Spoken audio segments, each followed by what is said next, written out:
Good morning, I'm Brian Reagan. This is Tyler Kelly. And we welcome you to Mornings with Brian and Tyler. Today we're in Luke chapter 6, verses 17 through 19, Tyler. And he came down with them and stood on a level place with a crowd of his disciples and a great multitude of people from all Judea and Jerusalem and from the sea coast of Tyre and Sidon, who came to hear him and be healed of their diseases, as well as those who were tormented with unclean spirits. And they were healed, and the whole multitude sought to touch him, for power went out from him and healed them all. How many were healed, Tyler? I think the word was all. All. We saw last night in Luke 5. Uh-huh. The power of God was present to heal them all. Mm-hmm. See, here's how unbelief works. Well, that was Jesus, and that was back then, and we can't expect God to work the same kind of stuff today. There was a judge in the Old Testament, Tyler, and he raised a valid question, and his father and his mother, his father was like, oh no, we've seen God, we're going to die. And his wife's like, no, that's not even logical, because this angel of the Lord just told us that we were going to have a son and that he was going to be a Nazarite from birth, basically.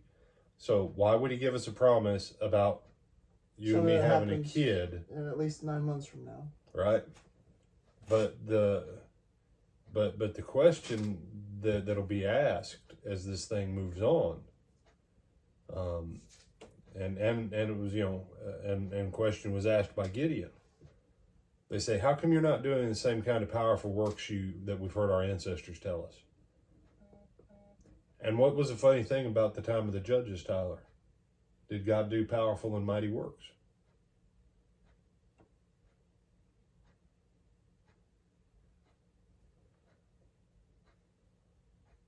People did when they did what God told them to do. So the judges did powerful and mighty works. Mm-hmm. But see, in the period of judges, just like in our world today, everybody's like, well, in the days of Moses, they did such and such. By the time of the judges, people were like, well, that was back in the days of Moses.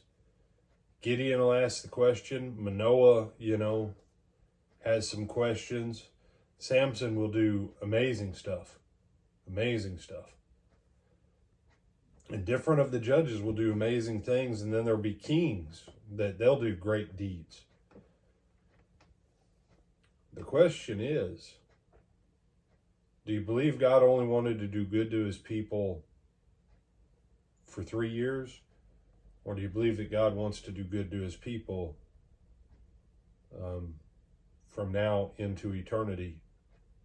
And what he has prepared is more than we can possibly comprehend at this time. Mm-hmm. But if you get bogged down in details and you go, well, this and that, and this is why we can't expect God to do the same things for us today they did for people back then. Here's a funny rule about God. If he's done it for someone else, he very likely is willing to do it for you too.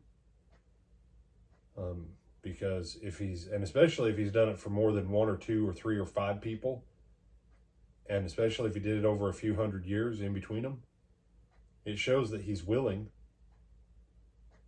But guess who else has to be willing? Yeah, you and me. So I do, you do. Mm-hmm. So power of God was present to heal them all. Almost nobody got healed. Then another chapter later, everybody who wanted to be healed, they all got healed. Mm-hmm.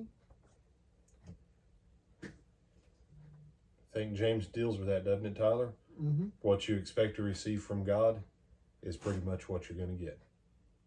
So, other thoughts, my brother? No, sir. With that, I'm Brian Reagan. This is Tyler Kelly. We bid you good day.